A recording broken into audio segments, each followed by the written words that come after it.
Assalamualaikum warahmatullahi wabarakatuh. Perkenalkan, kami dari kelompok 1 akan menjelaskan tentang fungsi-fungsi elementer yang beranggotakan Rizka Fitri Aning Tias, lalu ada Selma Kaila Mesafatin, lalu ada Nur Hayati, lalu ada Askia Askiatun Nafsinur Latifah, lalu ada Fitri Leilani Desmonda. Dalam pertemuan kali ini kita akan menjelaskan tentang fungsi linear, fungsi pangkat, fungsi kebalikan, fungsi bilinear, fungsi eksponensial, dan fungsi logaritmik. Untuk pemateri pertama yaitu ada Rizka Fitri Aning Tias, lalu yang kedua ada Selma Kaila Mesafatin, lalu yang ketiga ada Nur Hayati, dan yang keempat ada Askia Askiatun Nafsi, dan yang terakhir yaitu ada Fitri Leilani Desmonda. Langsung saja untuk pemateri pertama, Rizka Fitri Aning Tias. Yang pertama ada fungsi elementer. Fungsi elementer adalah kategori fungsi dalam matematika yang dibentuk dari kombinasi operasi dasar seperti penjumlahan, pengurangan, perkalian, pembagian, serta komposisi dari beberapa fungsi dasar seperti fungsi polinomial, eksponensial, logaritma, dan fungsi trigonometri. Dalam konteks bilangan kompleks, fungsi-fungsi elementer ini meliputi fungsi linear, pangkat, kebalikan, bilinear, eksponensial, dan fungsi logaritmik. Yang kedua ada fungsi linear. Fungsi linear adalah sebuah fungsi yang berbentuk W sama dengan Fz sama dengan AZ plus B, dengan A dan B merupakan konstanta kompleks. Turunan dari fungsi ini adalah F aksen Z sama dengan A, yang terdefinisi pada setiap Z. Jadi fungsi linear merupakan fungsi menyeluruh. Jika A sama dengan 0, fungsi ini menjadi konstan. Jika A sama dengan 1 dan B sama dengan 0, fungsi ini menjadi fungsi identitas. Fungsi linear merupakan fungsi satu-satu. Inverse fungsi ini berbentuk Z sama dengan 1 per A, W dikurangi B per A, yang juga merupakan fungsi linear, dan dapat dipikirkan sebagai pemetaan dari bidang W kembali ke bidang Z. Untuk syarat fungsi linear harus memiliki koefisien A tidak boleh sama dengan 0 agar tetap berbentuk fungsi 1 ke 1. Jika A sama dengan 0, maka fungsi akan menjadi fungsi konstan. Contoh soalnya, misalkan Fz sama dengan 2Z plus 3I. Cari nilai Fz ketika Z sama dengan 1 plus I. Untuk penyelesaiannya, kita substitusikan F 1 plus I sama dengan 2, 1 plus I plus 3I, sama dengan 2 plus 2I plus 3I, sama dengan 2 plus 5I. Kemudian ada gambar grafik. Untuk gambarnya bisa dilihat, grafik di samping itu menunjukkan pemetaan titik Z sama dengan 1 plus I ke titik Fz sama dengan 2 plus 5I oleh fungsi Fz plus 2Z plus 3I. Nah, garis panel yang hijau itu menunjukkan pemetaan dari Z ke Fz pada bilangan kompleks. Di sini saya akan menjelaskan tentang fungsi pangkat dan fungsi kebalikan. Yang pertama ada fungsi pangkat. Fungsi pangkat adalah sebuah fungsi yang berbentuk Fz sama dengan Z pangkat n. Fungsi ini merupakan fungsi yang menyeluruh karena F aksen ada dan terdefinisikan untuk Z. Jika n kurang dari 1, fungsi ini merupakan fungsi banyak ke 1. Akibatnya inversnya bukan merupakan fungsi. Di sini ada contoh soal fungsi pangkat. Jika Z sama dengan X ditambah Y dan N sama dengan 2, maka Fz sama dengan Z2. Karena nilai N itu 2, maka dipangkatkan dengan 2. Fz sama dengan X ditambah Y pangkat 2, Fz sama dengan X2 ditambah 2, XYI ditambah Y2, I2. Sehingga menghasilkan Fz sama dengan X2 dikurangi Y2 ditambah 2XYI.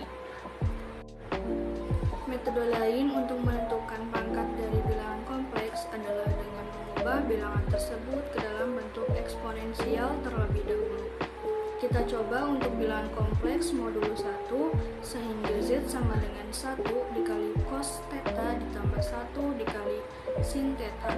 Bentuk eksponensial dari cos theta ditambah 1 dikali sin theta sama dengan E pangkat I dikali theta, sehingga cos theta ditambah 1 dikali sin theta pangkat N sama dengan E pangkat I dikali theta pangkat N.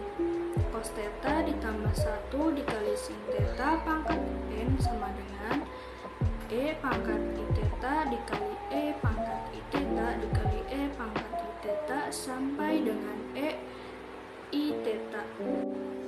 Cos theta ditambah 1 dikali sin theta pangkat N sama dengan E pangkat I N theta. Maka diperoleh cos theta ditambah 1 dikali sin theta pangkat N sama dengan cos N theta ditambah 1 dikali sin N theta. Hasil ini berlaku untuk setiap bilangan asli N dan disebut dengan teorema de Moivre. Selanjutnya adalah fungsi kebalikan. Fungsi kebalikan adalah fungsi yang berbentuk fz sama dengan 1 per z. Fungsi ini merupakan fungsi satu-satu kecuali z sama dengan 0 dan w sama dengan 0. Turunan fungsi ini diberikan oleh f aksen sama dengan min 1 per z pangkat n yang terdefinisikan untuk semua z kecuali z sama dengan 0. Jadi fungsi ini analitik pada semua z kecuali z sama dengan 0. Fungsi f sama dengan 1 per z. Jika diberikan z sampai dengan 0, maka fz yang bersesuaian akan menjadi bilangan yang modulusnya besar tak terbatas. Jadi untuk z sama dengan 0 menuju tak terhingga dengan titik tak terhingga dapat dikatakan bahwa di bawah fungsi kebalikan. Fungsi bayangan z sama dengan 0 adalah fz sama dengan tak terhingga dan pembayang fz sama dengan 0 adalah z sama dengan tak terhingga. Contoh soal kebalikan. Misalkan A elemen C, yaitu A sama dengan 3Z ditambah 1, maka fungsi kebalikan dari A adalah FA sama dengan 1 per A.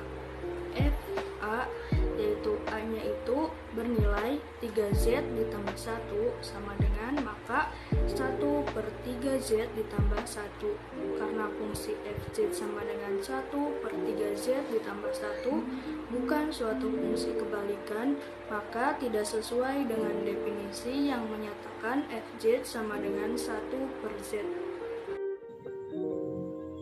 Selanjutnya yaitu fungsi bilinear. Jika n bilangan bulat tak negatif dan A0, A1 sampai dengan AN adalah konstanta kompleks, maka fungsi PZ sama dengan A0 ditambah A1Z ditambah sampai dengan AN Z pangkat N, ini dinamakan suku banyak. Lalu jika PZ dan QZ adalah dua suku banyak, maka fungsi FZ sama dengan PZ per QZ yang didefinisikan untuk semua Z dengan syarat QZ tidak sama dengan 0 merupakan fungsi rasional analitik yang penyebutnya tidak sama dengan 0. Selanjutnya, fungsi yang dinyatakan dalam bentuk FZ sama dengan AZ ditambah B per CZ ditambah D dengan syarat AD dikurang BC tidak sama dengan 0, ini dinamakan fungsi bilinear. Karena fungsi di atas adalah rasional, maka fungsi bilinear analitik kecuali di Z sama dengan negatif D per C. Jika C sama dengan 0, maka fungsi bilinear berubah menjadi fungsi linear. Fungsi bilinear termasuk fungsi 1,1. Titik Z sama dengan negatif D per C dipetakan ke titik W sama dengan tak hingga, dan titik Z sama dengan tak hingga dipetakan ke W sama dengan A per C. Selanjutnya ada contoh soal. Tentukan hasil dari W sama dengan Z plus I per Z min I, di mana Z-nya sama dengan tak hingga. Untuk menyelesaikannya digunakan tingkah laku khusus FZ pada Z sama dengan tak hingga yang disamakan dengan tingkah laku F1 per Z pada titik Z sama dengan 0 yang terdapat pada fungsi balikan, yaitu F fz sama dengan W sama dengan Z plus I per Z min I, di mana Z-nya sama dengan tak hingga. Maka F dalam kurung 1 per Z sama dengan 1 per Z plus I per 1 plus Z min I, di mana nilai Z-nya kita ganti menjadi 1 per Z, lalu sama dengan 1 plus ZI per Z per 1 min ZI per Z sama dengan 1 plus ZI per 1 min ZI. Untuk Z0 menghasilkan W sama dengan 1. Jadi pada Z sama dengan tak hingga, fungsinya bernilai 1. Untuk gambar grafik fungsinya bisa dilihat. Grafik tersebut menunjukkan bagaimana nilai W sama dengan Z plus I per Z min I mendekati 1 saat nilai Z menuju tak hingga. Garis merah putus-putus menunjukkan limit W sama dengan 1 sebagai nilai pendekatan akhir saat Z menuju tak hingga. Selanjutnya ada fungsi eksponensial. Fungsi eksponensial adalah fungsi yang memiliki bentuk umum yaitu fx sama dengan a dikali b pangkat x, di mana a adalah konstanta yang disebut sebagai koefisien skala, lalu b adalah bilangan positif yang disebut sebagai basis, lalu x adalah variabel bebas, biasanya bilangan real. Jika b sama dengan e, di mana e adalah bilangan Euler yaitu sekitar 2,71828, maka fungsi ini disebut eksponensial alami dan bentuknya menjadi fx sama dengan a dikali e pangkat x. Lalu selanjutnya ada syarat-syarat fungsi eksponensial, yaitu yang pertama basis b harus lebih besar dari 0, yaitu b lebih besar dari 0 tetapi b tidak sama dengan 1. Jika b sama dengan 1, fungsi tersebut menjadi fungsi konstan yang tidak lagi disebut fungsi eksponensial. Yang kedua, a adalah konstanta yang dapat berupa bilangan positif atau negatif, tetapi nilainya tidak boleh 0. Jika a sama dengan 0, maka fungsi menjadi fx sama dengan 0 untuk semua nilai x yang juga bukan merupakan fungsi eksponensial yang berarti. Lalu yang terakhir yaitu x adalah variabel bebas yang bisa bernilai apa saja dalam himpunan bilangan real. Selanjutnya ada contoh soal yaitu fungsi eksponensial dengan basis b lebih dari 1.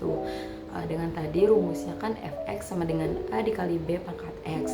Nah kita ambil a-nya itu 2, lalu b-nya itu 3, yang berarti si b ini lebih besar dari 1. Berarti fungsi ini akan meningkat dengan bertambahnya nilai x. Nah lalu grafik fungsi ini akan naik secara eksponensial. Selanjutnya ada grafik tentang contoh soal tadi. Kita pakai algebra atau GeoGebra. Kita masukkan dulu a sama dengan 2, lalu b sama dengan 3 itu menggunakan sliders. Lalu kita masukkan rumusnya fx sama dengan a dikali b pangkat x, jadinya 2 dikali 3 pangkat x. Nah ini tuh kalau misalkan si b nya digerakin itu, si grafiknya itu bakal naik terus gitu. Selanjutnya, saya akan menjelaskan tentang fungsi logaritmik. Fungsi logaritmik dan fungsi logaritma sebenarnya adalah istilah yang merujuk pada konsep yang sama, yaitu fungsi yang melibatkan logaritma. Secara umum, ketika kita berbicara tentang fungsi logaritmik atau fungsi logaritma, yang dimaksud adalah fungsi yang menggunakan operasi logaritma pada variabel bebasnya. Di sini saya akan menjelaskan tentang definisi dari fungsi logaritma dan juga definisi dari fungsi logaritmik. Fungsi logaritma adalah fungsi matematika yang mengembalikan nilai logaritma dari suatu bilangan terhadap basis tertentu. Bentuk umumnya adalah fx sama dengan logaritma dari x terhadap basis b, di mana yang telah saya sebutkan tadi, logaritma bx tersebut adalah logaritma dari x terhadap basis b. X-nya itu adalah bilangan positif, B-nya adalah basis logaritma yang lebih besar dari 0 dan tidak sama dengan 1. Contoh umum dari logaritma adalah logaritma berbasis 10 atau disebut juga sebagai logaritma desimal, dan logaritma berbasis C disebut logaritma natural dilambangkan dengan ln x. Yang kedua, ada fungsi logaritmik. Istilah fungsi logaritmik biasanya digunakan untuk menggambarkan suatu fungsi yang memuat logaritma sebagai bagian dari ekspresinya. Misalnya, bentuk umum fungsi logaritmik bisa berupa fx sama dengan A dikali dengan logaritma dari x terhadap basis B ditambah dengan C, di mana A dan C adalah konstanta. Nah, di sini logaritma adalah komponen utamanya terhadap fungsi tersebut yang memiliki koefisien dan atau konstanta yang mungkin mengubah grafik atau bentuk umum fungsi logaritma.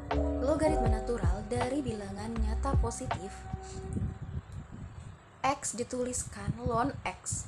Untuk selanjutnya, fungsi logaritma dari peubah kompleks z, yaitu z sama dengan r dikali eksponen pangkat imajiner theta, dengan r modulus dari z dan theta, argumen z yang berharga banyak, yaitu buka kurung theta ditambah 2k phi, k sama dengan 0, plus minus 1, plus minus 2, dan seterusnya didefinisikan dengan rumus ln z sama dengan ln dalam kurung r dikali eksponen pangkat imajiner theta sama dengan ln dikali r ditambah imajiner theta. Apabila pi-nya itu harga utama dari theta, yaitu minus phi kurang dari pi kurang dari sama dengan pi, dituliskan theta sama dengan dalam kurung pi tambah 2 dikali k dikali pi, k sama dengan 0 plus minus 1, plus minus 2, dan seterusnya. Maka fungsi dituliskan sebagai ln z sama dengan ln r ditambah dengan imajiner di dalam kurung pi ditambah 2 dikali k dikali pi tutup kurung, k sama dengan 0, plus minus 1, plus minus 2, dan seterusnya. Harga utama dari ln z yaitu jika k sama dengan 0, sehingga formulanya menjadi ln z sama dengan ln r ditambah dengan imajiner pi, r lebih dari 0, negatif pi, kurang dari pi, kurang dari sama dengan pi. Fungsi W sama dengan ln Z merupakan fungsi bernilai tunggal dengan domain definisinya seluruh bidang Z kecuali 0. Sedangkan daerah hasilnya pita negatif pi, kurang dari ln W kurang dari sama dengan pi. Apabila dikaitkan dengan fungsi eksponensial W sama dengan eksponen pangkat Z dan dipertukarkan Z dengan W, yaitu Z sama dengan E pangkat W, maka diperoleh korespondensi 1 antara non-zero titik-titik di bidang kompleks Z dengan titik-titik dalam pita negatif pi kurang dari LM dalam kurung W kurang dari sama dengan pi di bidang W. Titik Z sama dengan R eksponen dalam kurung imajiner pi di bidang kompleks Z berkorespondensi dengan titik W sama dengan ln R ditambah dengan imajiner pi di bidang W, sehingga bila domain definisi dari fungsi E pangkat W terbatas sepanjang pita negatif pi kurang dari LM dalam kurung W kurang dari sama dengan pi, maka merupakan fungsi inverse dari fungsi logaritma utama ln Z dan dikatakan W sama dengan ln Z bila dan hanya bila Z sama dengan E pangkat W. Fungsi ln Z sama dengan ln R ditambah dengan imajiner pi, R lebih dari 0, negatif pi kurang dari sama dengan pi adalah kontinu dalam domain R lebih dari 0, negatif pi kurang dari sama dengan pi karena komponen-komponennya U dalam kurung R, pi dan V dalam kurung R, pi adalah kontinu di setiap titik pada domain. Derivitatif parsial setingkat 1 dari U dan V adalah kontinu dan memenuhi PCR, sehingga ln Z adalah analitik. Apabila Z sama dengan R dikali eksponen pangkat imajiner theta, maka D per dz ln Z sama dengan eksponen pangkat negatif imajiner theta dalam kurung 1 per R ditambah imajiner theta sama dengan 1 per R kali eksponen pangkat imajiner theta. Selanjutnya saya akan menjelaskan sifat-sifat derivatif sebagai berikut. Yang pertama, D per dz ln z sama dengan 1 per z. Yang kedua, D per dz ln f dalam kurung z sama dengan f aksen dalam kurung z per f dalam kurung z. Yang ketiga, eksponen pangkat ln z sama dengan z.